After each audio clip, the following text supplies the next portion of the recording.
Step 4 for partners of sex addicts. That's our topic today, and it's a big one. It's a game changer.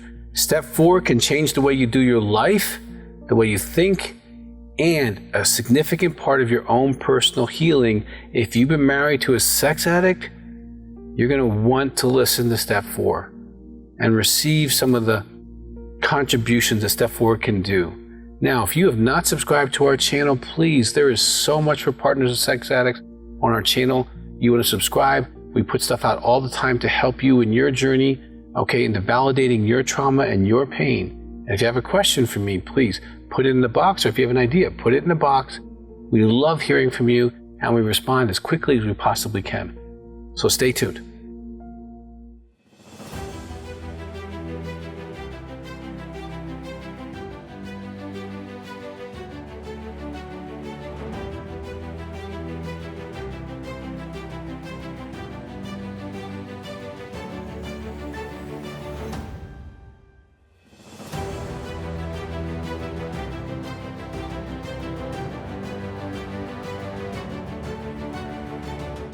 Step 4 for partners of sex addicts. Now, Step 4 is a very big thing, and if you've stayed with us so far, first of all, I want to say to you, congratulations.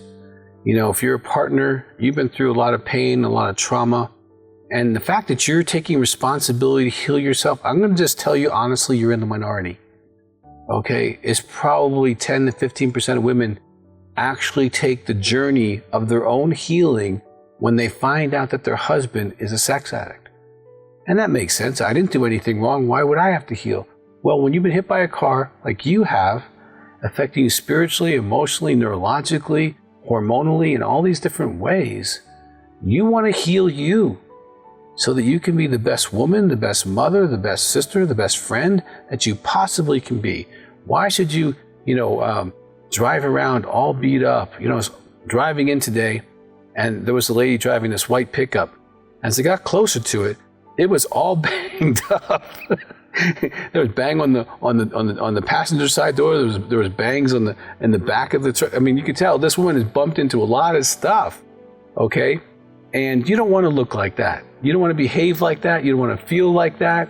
If you've been through an accident, you want to get to the repair shop and get those bangs bent out, and you want to look good again, feel good again, and have your energy back. And that's what our hope is. Step 4 is part of that process. So I want to read that step to you, and I want to walk through and parse it a little bit. And please, I hope you are doing the partner 12-step book, the Beyond Love, the 12 Steps for Partners of Sex Addicts. Very helpful. And if you're in a group, I strongly recommend you share your step in your group. And if you're not, get in a group. Get in our Facebook group for partners, or get in a phone group for partners. Please do that for yourself. You need to be understood, heard, and validated. But only you can put yourself in an environment where you get that. So if you're home and soaking and getting sour and hurt and miserable, and you don't have anyone to share some of this pain with, that's on you. We've created the Facebook groups, that's free. There's phone groups that have therapists in it, and you can get help and support. Please do not let his addiction put you on the sidelines of life. Okay? I encourage you, reach out for help. So let's talk about step 4. Made a searching and fearless moral inventory of ourselves. Now, again, we run into this word made. It's something you actually do. As a woman, you've been involved with many types of things, crafts, art, things for kids, projects, papers, dissertations, business proposals. You've made so many things in your life, and made is a process. Whether it's making a meal, getting the ingredients, putting it together, or whether it's making a multi-million-dollar plan proposal for people to buy your portfolio or your business. Women they're amazing on every level. I love women. I think women are great people, and you make a lot of things, but making is a process. So you're going to be entering a process where you're going to say, I made this, I did this, it is done. There will be a time when you will be done with step 4. So you made a searching and fearless moral inventory. Searching is, that's kind of like looking for stuff. And sometimes you're looking for specific stuff because you know your story. You know some of the things that you've done that may have hurt others. You know things that you've been hurt by, and you know the things that have been done to you that you didn't ask for that caused you pain. You know some of the things you absolutely know you're searching. Now here in Colorado, we do this thing called hiking. When we're hiking, we're just kind of generally looking for things, and we're searching for animals and birds and trails and branches broken and paths and all kinds of stuff. Okay, we're kind of meandering and finding. And as you're doing your step, you're going to find that as you're writing this stuff down, okay, in the workbook, you're writing this stuff down, you're going to find yourself sometimes meandering and finding some other things that might be hurt, broken, or that you just plain forgot. I find that as women write this stuff out, other stuff kind of downloads, and the searching, oh my gosh, I didn't see that. Or this is connected to that. Or they start seeing a pattern of, oh my gosh, I did this 3 times in my life. Why did I make that decision 3 times like that? What's motivating me? So you're going to find the searching is going to open up doors, open up your heart, open your mind to yourself, to understand and have compassion on yourself. So important. The searching is important, and the fearless is so important. Now, I know people in general do not like to look at the stuff that's not fun. They don't want to look at abortions. They don't want to look at the rapes. They don't want to look at sexual abuse. They don't want to look at maybe my dad wasn't the best person or my mom wasn't the best person. They don't want to look at being bullied. They don't want to look at opportunities that they didn't take, education they didn't get, jobs they quit.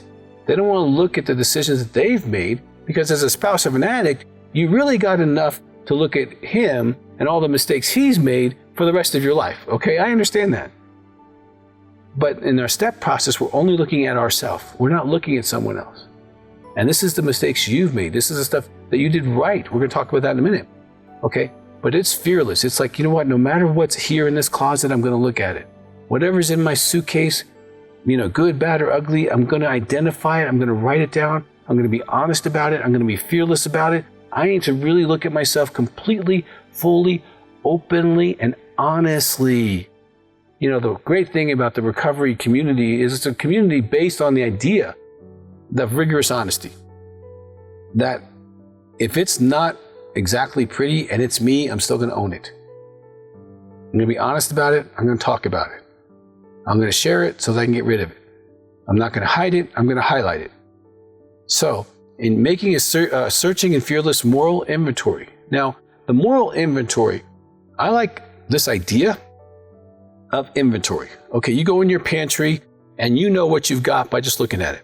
You got so many soups, so many tuna fishes, so many flour bags. You got that.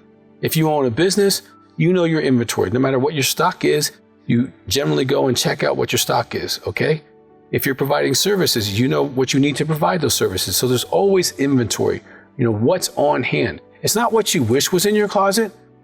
It's not what you wish was in your pantry. It's not what you wish was in your business. Okay? It's what is there. So the inventory that you're looking at is already on the shelf. These things have already happened to you. These are decisions you've already made. This is all past tense on the shelf of your heart. If you were to push rewind, you would see a picture of this. It would exist in time and space. You were there. So let's talk about the 3 categories we talked about in the workbook.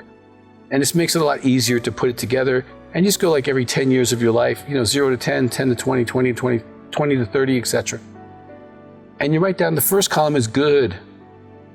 You're a good woman and you made some really good choices. There are some people who really have been blessed by your life. Okay? You might be a great mom. You might be a great daughter. You might be a great friend. There is a lot of good about you. Most of the partners I've met in my life are really good people, and really make good decisions. They tend to actually be relatively morally mature, which is fantastic, okay?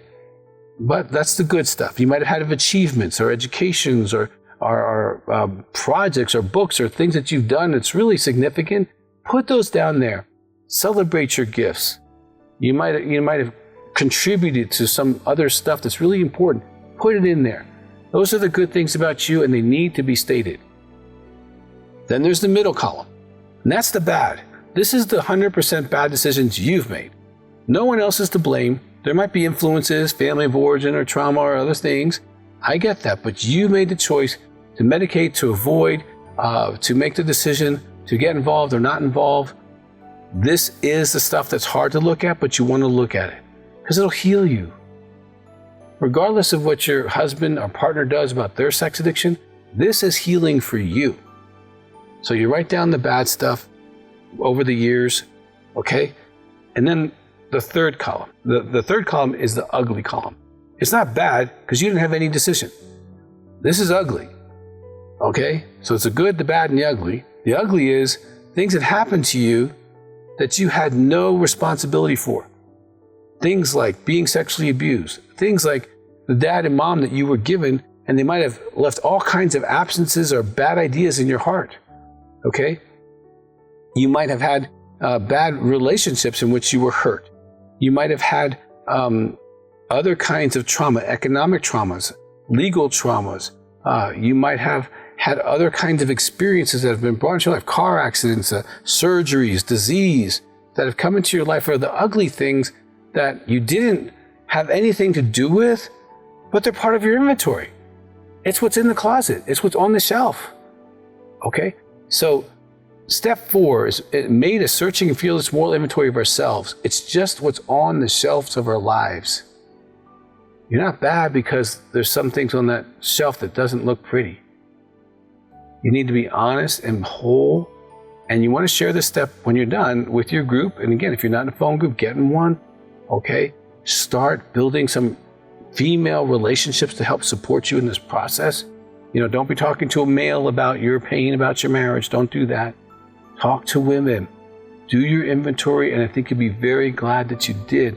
Don't be part of that 1, 2, 3 shuffle where, you know, I'm on step 1, 2, 3, it's been 6 months, a year. No, it should take you about a month or so, around that time, to get a step done. And this is pen and paper, so get it out, get it done. And I really hope this has been helpful. If you have not subscribed yet, please do, and let other partners know. If you're in other partners groups and, you know, social media stuff, let them know this exists, that they can watch these tapes and they can get some help. Okay? Also, if you have got a question for me, please send it. We get to you as soon as we possibly can. And again, I'm so proud of you for taking this journey to heal, regardless of what he does, that you are valuable enough to be healed, to be whole, to be strong, and to be the awesome woman that you were created to be.